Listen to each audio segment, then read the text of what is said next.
Okay, let's read some of these hate comments. This one's from Sayer, I think is her name.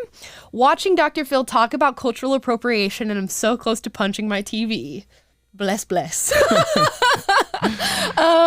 I have a feeling a lot of people had very similar reactions to this. Nobody was expecting Dr. Phil to sort of take on a political take in his show. I know he's done it a few times in the past. We all saw Matt Walsh go on Dr. Phil and debate transgenderism.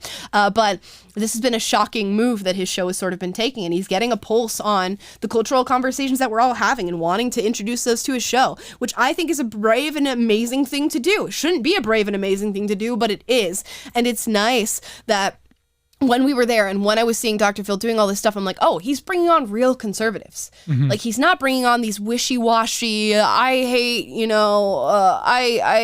I sort of understand wokeness or blah, blah, blah, all these stuff. He's bringing on real conservatives who are like, no, I don't mess with this, and here's why, and I'm going to stand by it. And it's like names that we know and we've worked with and are very familiar with. So it's always good to see a good faith argument of ours show up on TV, which is so rare. Yeah, absolutely. I think this is a newer thing this season that he's doing and trying to host conversations around difficult topics. But to his credit, it looks like they really are trying to represent both sides fairly. Mm-hmm. And so that's good news for us. I feel like he's probably going to get some heat for like being a sellout and like platforming conservative misinformation and stuff, because that's what happens whenever you just give conservatives a fair shake. Generally speaking, on a lot of these issues like gender ideology or affirmative action or whatever, the truth's just on our side. And then the truth gets out, and then they get mad that they didn't get to frame it how they wanted to. So anyway, I give major props to them and their team for hosting these discussions. Now let's read some more hate comments. Okay. Amanda says there will never be a time that Dr. Phil should be leading a conversation on cultural appropriation. It's so harmful and inappropriate. Yeah, someone else replied to that tweet and said, it's so harmful and inappropriate that they're doing that. How crazy is it that we live in a day and age where people think conversation is harmful and like inappropriate?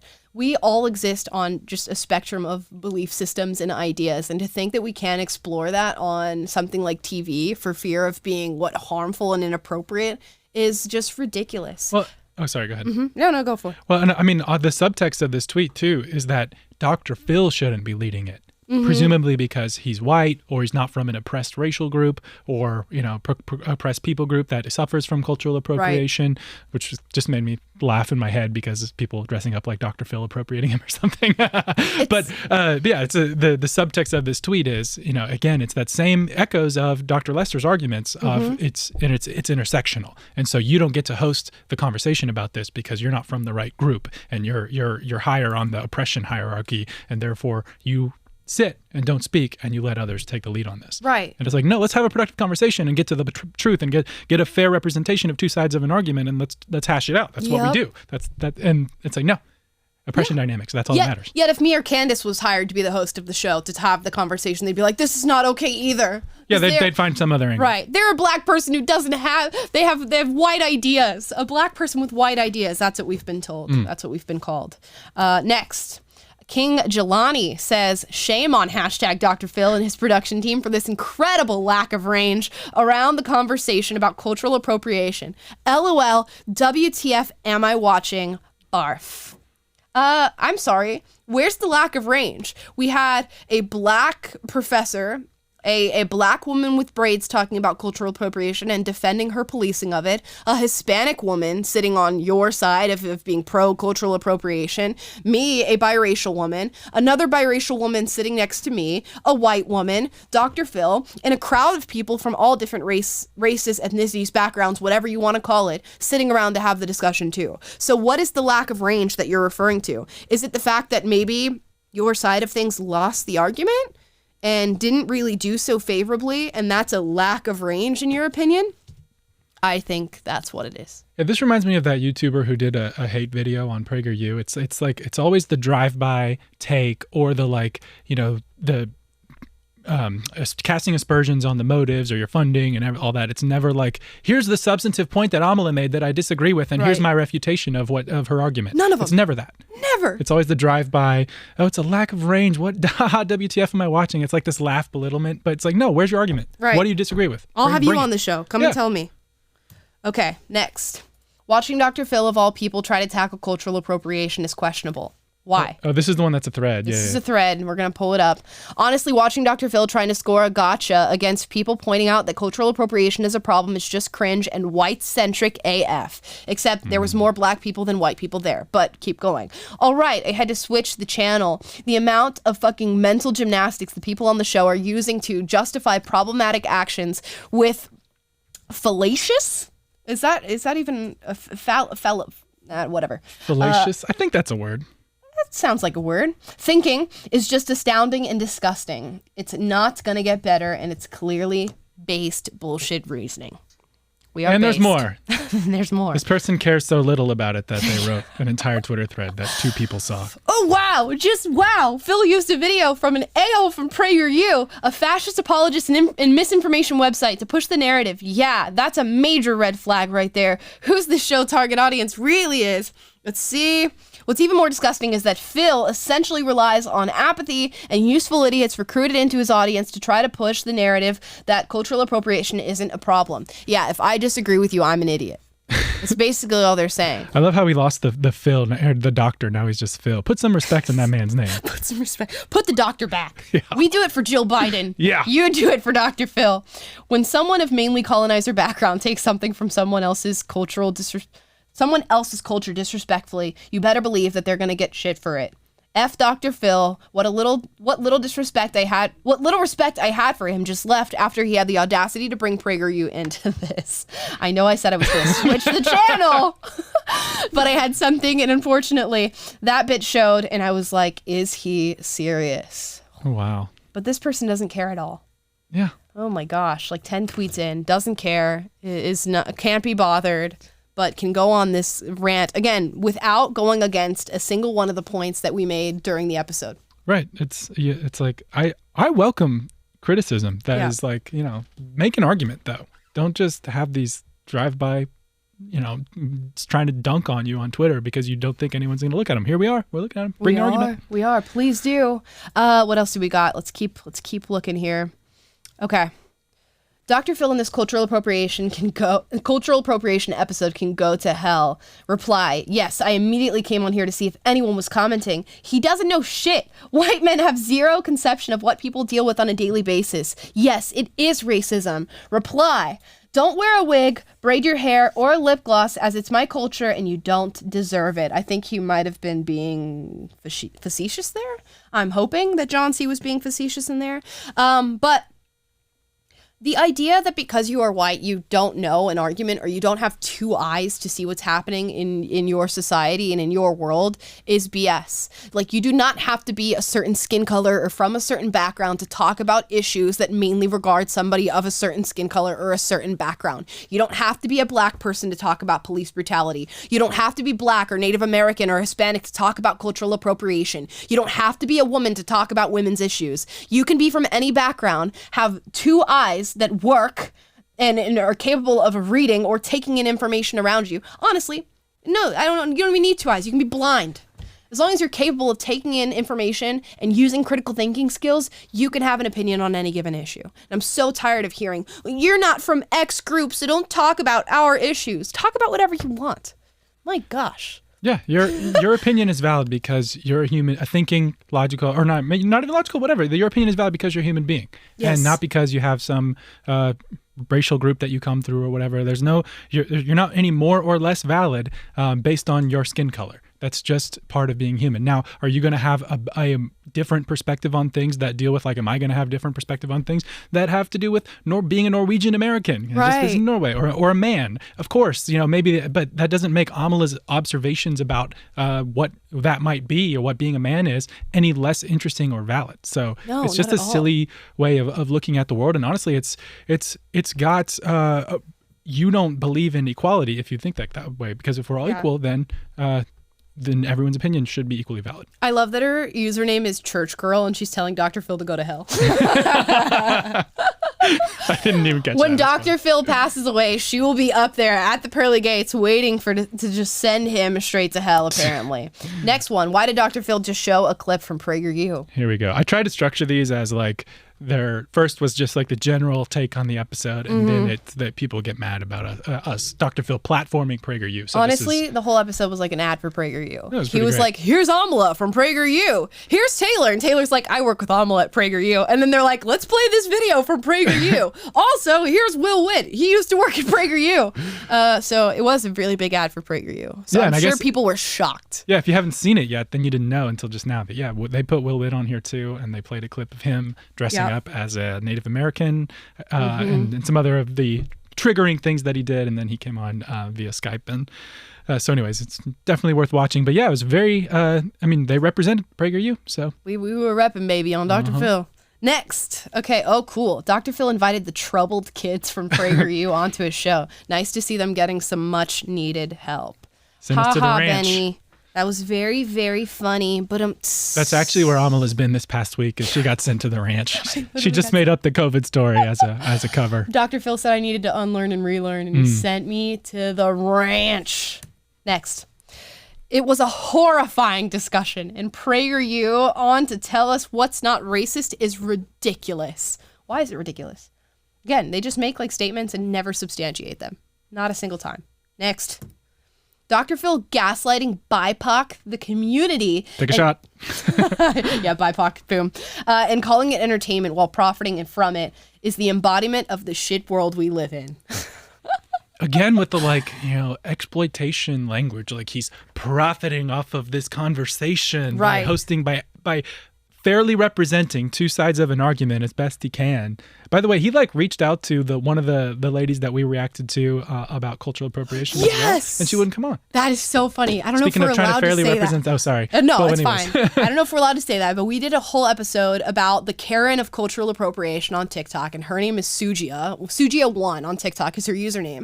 It's like this Asian lady whose whole career on TikTok, 1 million+ followers, is crying about other people using recipes. And Dr. Phil's show invited her on and was like, hey, we're gonna have this girl who did a whole video about your stuff and responded to your arguments and did this whole episode about you. You want to come on the show and give your opinion?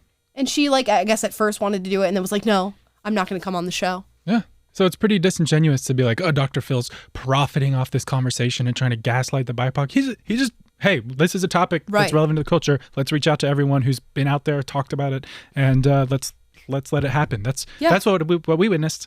And so it's not like, yeah, he has a show that's profitable and gets people's attention, but he was hosting a conversation in good faith. I don't know what you're mad about. Don't know what you're mad about. And that girl Sujia is still making TikTok videos about cultural appropriation to this day, but won't come face to face to substantiate the things that she says. It's just the perfect example of this stuff happening in real life. And which, by the way, she's welcome on our show as well if she wants to come on and talk about it, debate. Yep. Anytime. Time. Okay. Hashtag Dr. Phil. There he goes on his hashtag white supremacy rant and cancel culture talk. Hashtag Republican mouthpiece. Dr. Phil totally missed the entire point, but jumps to defend the poor little white girls. Only real doctor there was Dr. Lester. No. Because he's a doctorate in English. Come on now. My gosh, that's the hill I will die on. The person I agree with is the real doctor. Yeah, the person I agree with is the real doctor. I don't know if Dr. Phil is a real doctor either, but certainly Dr. Lester is not a doctor. I don't care. Everyone's a doctor these days. You never know. And it's so funny because she says, Dr. Phil totally missed the point and jumps to defend the poor little white girls. There was two. Me and that girl were biracial, one white girl next to me. So what are you talking about? Defend the poor little white girls. He was defending other BIPOC people, according to your own metrics. It's just people quite literally have blinders on and they can't see things that are at all dissident to the things that they believe. They just block it out of their memory. Next one. Cancel Dr. Phil, colonizer mentality. Oh my gosh. I was quoting that other guy. Yeah. I don't watch Dr. Phil when I don't think the guests are idiot grifters. So why would I watch when I know that they are? It's just it's how do you, what are you going to say? If I'm an idiot grifter to you, then yeah, I guess I'm an idiot grifter. What a weird thing to grift on when I could be doing the same thing, screaming and crying about my own oppression and getting paid for it. This was in response to a PragerU tweet, by the way. So presumably this guy is following PragerU just because he likes to see what idiot grifters are up to. They always are, man. We're living rent free, baby. I should start charging. I'd be a billionaire. Maybe we could get a cable that could work on the show so our screen doesn't go out every time. Exactly. If we charge rent for all the people whose heads we live in rent-free. Ooh, how many more do we have of these? Let's continue. Okay. Who is this coon on There it Dr. is. Phil? That's me, baby! Hot Uncle Ruckus!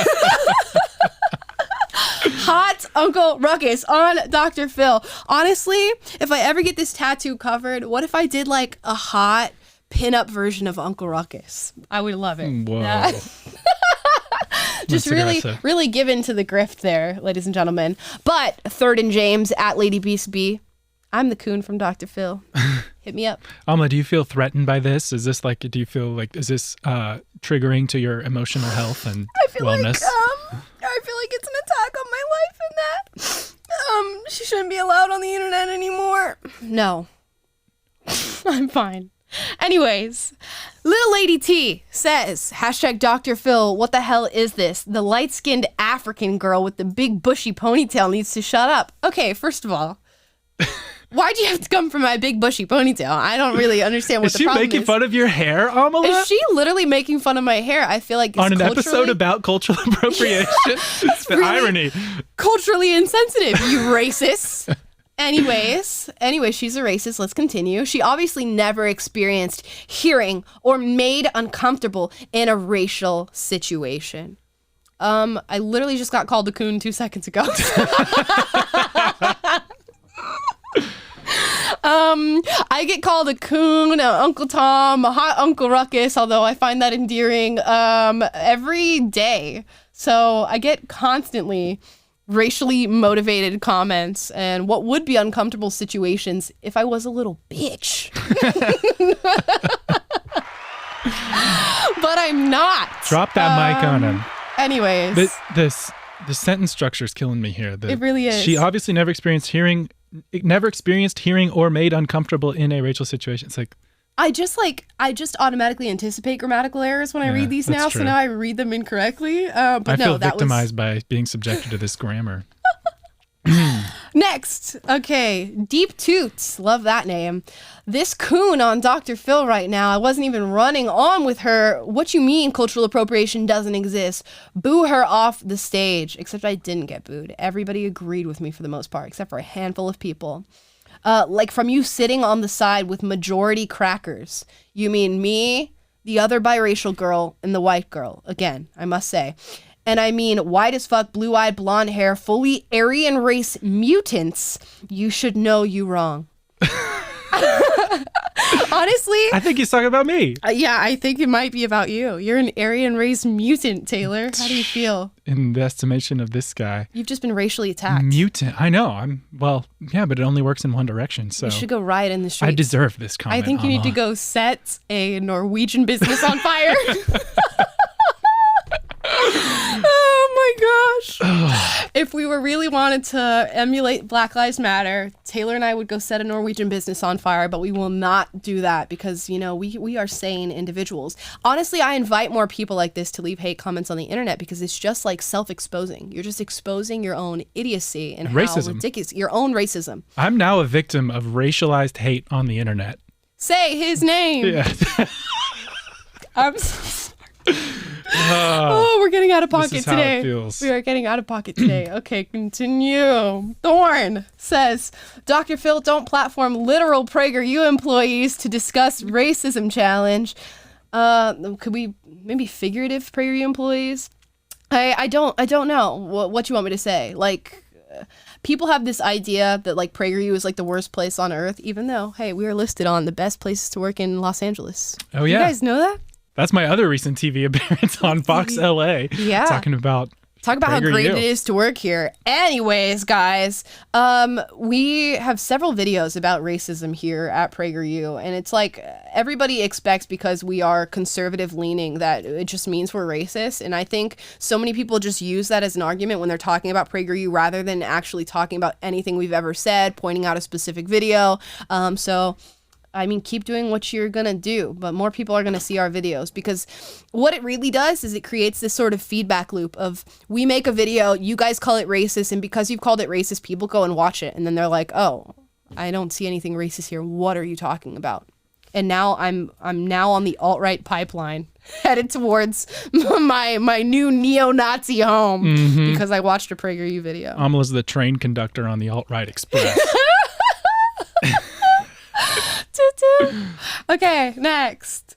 Hashtag Dr. Phil leave to Dr. Phil to. This is another grammar mess up. Okay, leave it to Dr. Phil help you out here. Invite a hashtag young white supremacists on.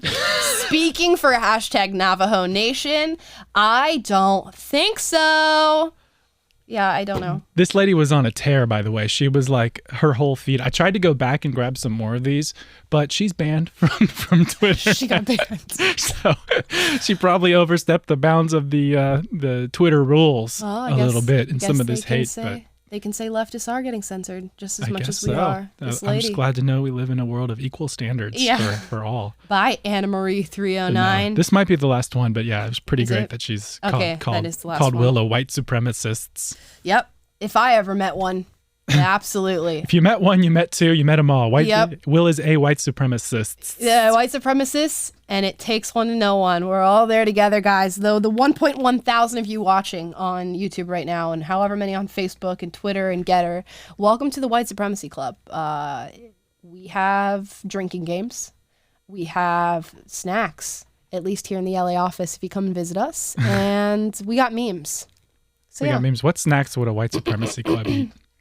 Crackers. White cheddar, smart popcorn. White cheddar. What else do you guys have? White chocolate. White chocolate. There we go. Anything white, baby. Any Milk. Aryan. Drop your favorite Aryan snack down below. We're having a fun time on today's show.